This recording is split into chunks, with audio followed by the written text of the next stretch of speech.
Hello friends, welcome to channel. So in today video we will discuss the most expected question for the examination from the unit 4. Unit 4 से जो important question है उसको discuss करेंगे इस video में. So let's start. The first question, the concept of felt need is related to. ये जो concept है ये किससे related है? Social group work, social case work, social action और community organization. सामुदायिक संगठन, सामाजिक क्रिया, सामुदायिक आवरण और समाज समूह का काम है. इसमें से कौन सा सही है आप बताइए. 10 क्वेश्चन होंगे और 10 में से आपको सभी क्वेश्चन करने हैं और बताना है कितने क्वेश्चन आपके सही हैं कमेंट बॉक्स में. सो बताइए इसका कौन सा आंसर सही होगा फर्स्ट वाले का.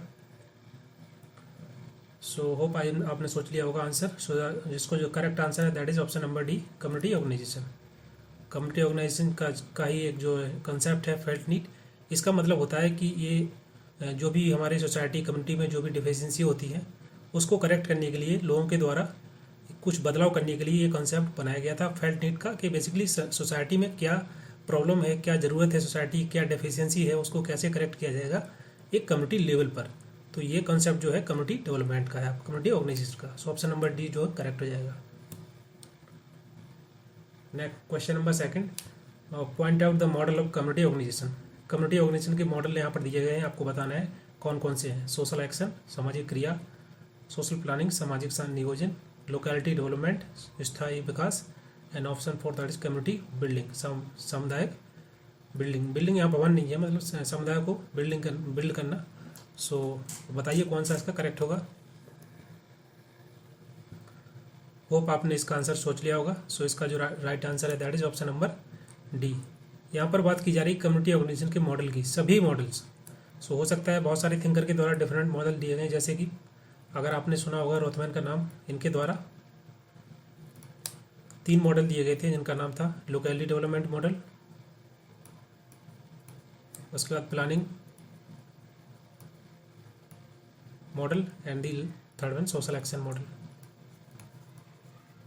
इसके अलावा ये तो यहाँ पर social action, social planning and locality development. और जो कम्युनिटी बिल्डिंग मॉडल है ये दिया गया था किसके द्वारा, सॉल एलिस्की के द्वारा. इनके द्वारा कम्युनिटी डेवलपमेंट मॉडल दिया गया था और साथ ही साथ कन्फ्रंटेशन मॉडल दिया गया था. तो ये इनके द्वारा दिए गए थे. तो यहाँ पर पूछा गया कौन कौन से मॉडल है, तो सभी है. ऑप्शन नंबर जो करेक्ट हो जाएगा. Next question number second, third,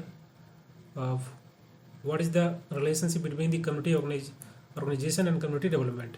सो कम्युनिटी ऑर्गेनाइजेशन में सामुदायिक विकास और सामुदायिक संगठन में क्या संबंध है उसको आपको बताना है.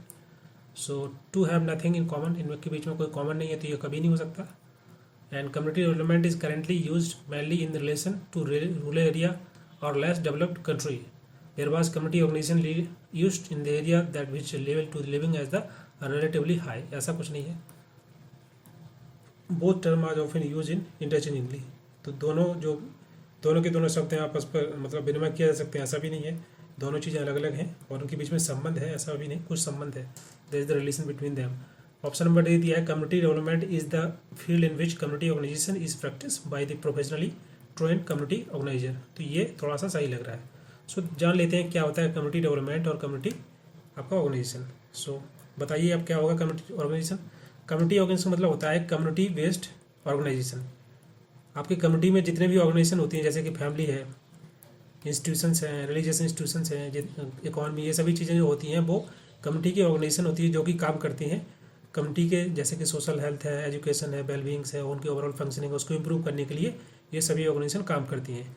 और कम्युनिटी डेवलपमेंट एक अपना प्रोसेस है. प्रोसेस किस भी मतलब यहाँ पर जो कम्युनिटी के मेम्बर होंगे वो सब साथ में मिल करके आएंगे और वो कोशिश करेंगे कि जो भी कम्युनिटी की प्रॉब्लम्स हैं, कॉमन प्रॉब्लम्स हैं, उनको सोल्यूशन को डेवलप किया जाए, उसका सोल्यूशन निकाला जाए बाय द कलेक्टिव एक्शन.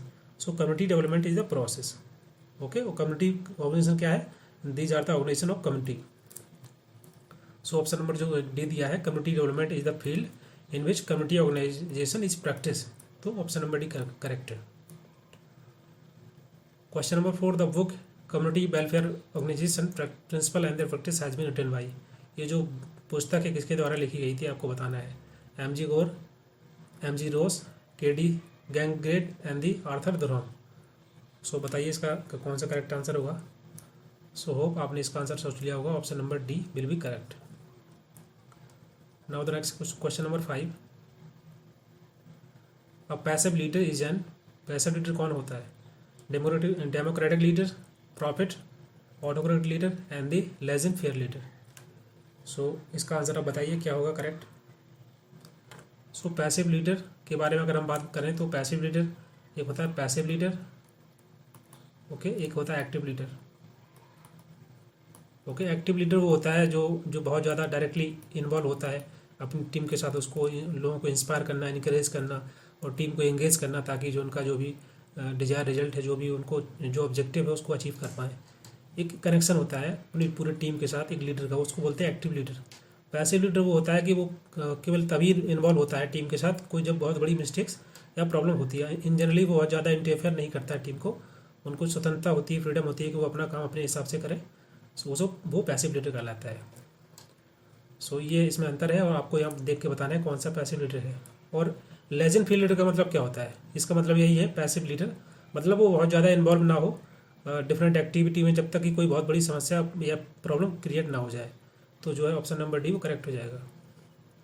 मतलब इसमें होता है कि जो लीडरशिप है, जो एक्टिव लीडरशिप की जो एब्सेंस है वो इसमें मतलब एब्सेंस रहता है। जो एक्टिव लीडरशिप की क्वालिटी है बोल सकते हैं यहाँ पर, लीडरशिप जो होता है इसमें एब्सेंस रहती है, उसको बोलते हैं लेजेंड फेयर लीडर या passive leader. Question number 6। Trusteeship theory of trade union was advocated by. Trusteeship theory of trade union को किसके द्वारा मतलब वकालत की गई थी या उसको एडवोकेट किया गया था? N M. Lokhande and the P V. Wadia, M K. Gandhi and G L. Nanda. तो कौन सा आंसर होगा इसका? Option number C will be right. Question number 7। Which of the following principle is in are followed in the Gandhian social action model. Gandhian social action model में इनमें से कौन कौन से प्रिंसिपल हैं इस मॉडल के? That is come under this model.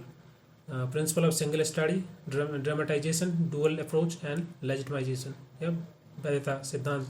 तो कौन सा करेक्ट है? आप बताइए इसका कौन सा आंसर होगा।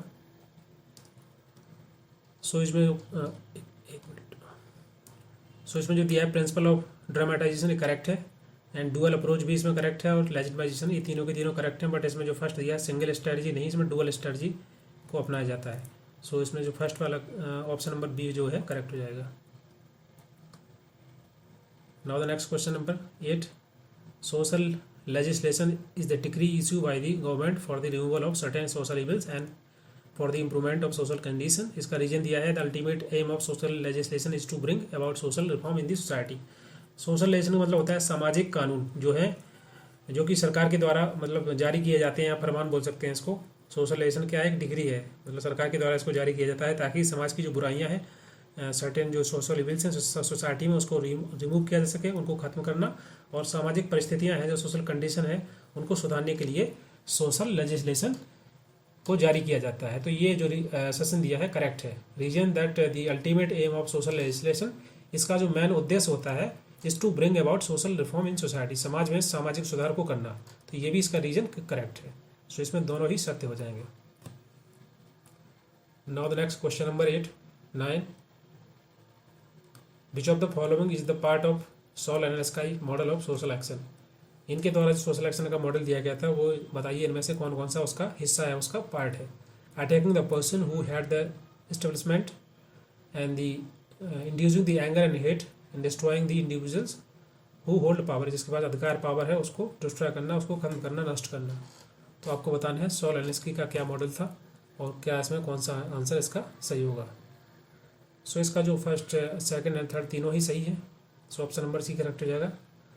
सॉल एंड स्काई का जो मेन कॉन्सेप्ट था, ये फोकस था उनका कंट्रोवर्सी पे, कि कंट्रोवर्सी करने से, वॉयलेंस करने से क्या है, जो वो उनके जो गोल हैं उसको अचीव किया जा सकता है through the social action.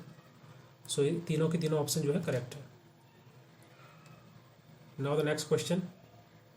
Which of the following is not the main function of leader. Leader का कौन सा इसमें फंक्शन नहीं है? Leader as a expert, leader as the planner, leader as the mediator and leader as the symbol of glory. इसको हिंदी में लिखा हुआ है, आप देख सकते हैं, और बताइए इनमें से कौन सा इसका करेक्ट है।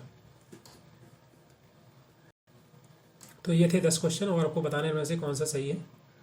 और उसके साथ साथ अगर आप पेड ग्रुप ज्वाइन करना चाहते हैं क्रैश कोर्स, तो क्रैश कोर्स आप ज्वाइन कर सकते हैं। इसकी जो फीस है 900 रुपीज़ है, और आप जब से भी ज्वाइन करेंगे तब से आपको यूनिट 1 से ही पूरा कंटेंट प्रोवाइड किया जाएगा। यूनिट 1 के जो वीडियोज़ हैं और PDF फाइल सभी के सभी फ्रॉम द यूनिट 1 आपको दिए जाएंगे, और आप मेरा जो नंबर है उस पर आप टेक्स्ट कर सकते हैं, व्हाट्सएप कर सकते हैं।